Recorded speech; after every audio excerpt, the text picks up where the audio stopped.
The story behind the death of NCAA football is a lengthy one, and for once, it wasn't EA's fault.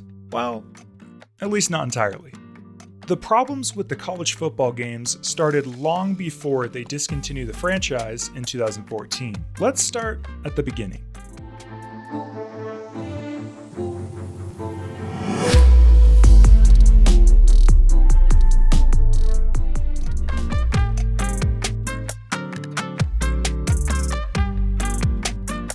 This is our main character.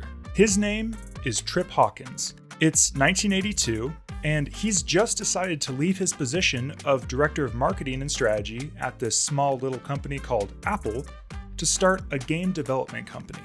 Oh, and he's investing $200,000 of his own money. And he's going to call it Amazin Software. Over the first year, the company grew, and unsurprisingly, the employees didn't like the name. After much debate, they agreed and made the right decision to change the name of the company to Electronic Arts. Initially, the company acted as a publisher and outsourced development to independent creators and studios. Before the end of the decade, EA would bring development in-house to maintain better control of their products. Hawkins was a big supporter of developers, and EA showcased their developers in a very unique way. It's probably an important thing to note that throughout this stage in his life, Hawkins was obsessed with the idea of making a sports video game.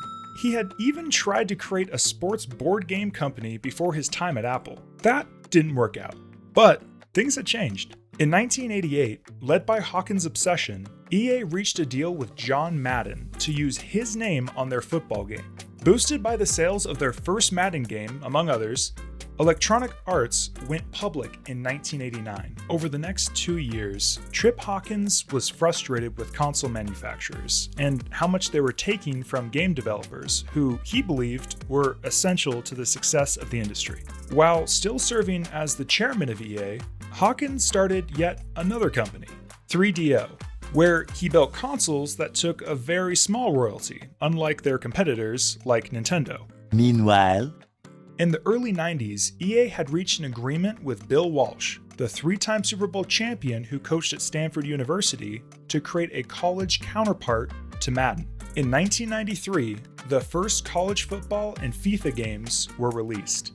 Bill Walsh's college football was way ahead of its time in many aspects. It had tons of plays to choose from and dynamic penalties. Like, look at this. This is clearly pass interference, and the game knows it. Pretty good for 1993. What it didn't have was licensing agreements with any college or the NCAA. Right as Hawkins was distancing himself from EA, this is when the company first started to walk the legal line and benefit from college players' likeness. The players were eerily similar, to say the least, to real college players, but NCAA rules prohibited them from using names. For example, the best player in the game just happened to be the quarterback on the Tallahassee team. It's not a coincidence that Charlie Ward had won the Heisman that year, a quarterback from Florida State, which is it's in Florida, but hold on, let's see, let's make sure. Yep, yeah, Tallahassee.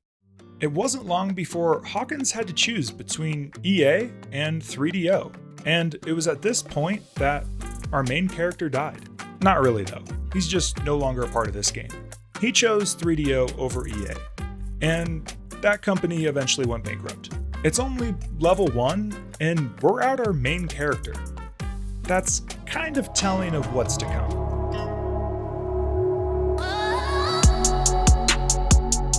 Hawkins was out, but EA already had its formula for success. Get a licensing deal, invest in the first game, and then make incremental updates every year and re-release, which they're still doing that. In 1996, EA reached another licensing deal with the NCAA for a March Madness game. But guess what else was a part of that deal? Rights to use the NCAA name in its college football games. This was the first time that the NCAA licensed its name to a game manufacturer, and they were happy to collect their check every year to give EA their name and logo. Over the next 15 or so years, they released annual versions of NCAA football. And starting in 1998, they also released a yearly version of NCAA basketball. In the mid-2000s, annual revenues were pushing $100 million for both NCAA games. As the graphics improved, it was hard to argue they weren't using players' likeness. Even though they never named players, they got about as close as you could get. They were making money, and nobody seemed to care that they had made hundreds of millions of dollars off collegiate athletes' likeness and image. That is, until one guy said, "Wait a minute!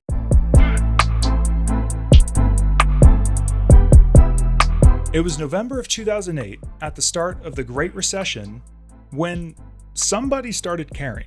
1995's March Madness Player of the Tournament, Ed Bannon, was working as a salesman at a car dealership in Las Vegas when it happened. NCAA College Basketball 2009 was just released, and O'Bannon's 1995 UCLA team was featured as a classic team in the game. And while they didn't use O'Bannon's name, they used everything else. We don't know exactly when Ed Bannon decided he was going to sue the NCAA and EA, but it probably went something like this. A customer walks into the dealership. "Hey, I know you. You're on that new college basketball game, right?" "Yep, that's me." "Wow, hey, how much did they pay you for that?" "Anyways, how much for that Miata?"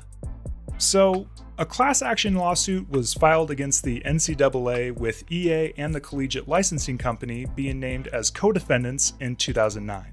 Not long after this lawsuit, EA discontinued the NCAA basketball, but kept the football game active. The NCAA basketball game was never very popular to begin with, so EA had no problems cutting ties. Over the course of this 5-year lawsuit, EA and the Collegiate Licensing Company distanced themselves from the NCAA. They realized that the NCAA carried a lot of liability with very little reward. They broke off from the original case and settled with the athletes. Following the settlement with the athletes, the NCAA decided not to renew its contract with EA, and consequently, EA decided to discontinue NCAA football completely. In the end, O'Bannon was still stuck working at the car dealership, since the average payout was only around $2,000. So he did what any reasonable person would do in his position. He wrote a book that you can pick up on Amazon for $25.99.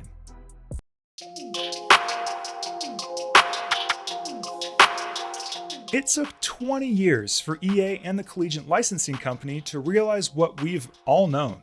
The NCAA sucks. EA is now working with the Collegiate Licensing Company and not the NCAA to bring back a college football video game. The Collegiate Licensing Company manages licensing for hundreds of schools. This means that the new college football game will have everything the old ones did, but without the NCAA logo. With the growth of Madden and FIFA, EA was not able to resist making a college football game again. The Ultimate Team mode brings in over $1 billion a year, so you can expect that that's probably going to be a part of the new game. The O'Bannon vs. NCAA case triggered a long chain of events that eventually led to a Supreme Court case, and the NCAA establishing rules for athletes to profit off their own name, likeness, and image. EA has said in the past that it's open to working with athletes to pay them for their use in games, but it's still unclear whether they're going to do that for the next game, which will be released in 2023. So, in conclusion, go buy Ed O'Bannon's book on Amazon so he doesn't have to sell Miatas.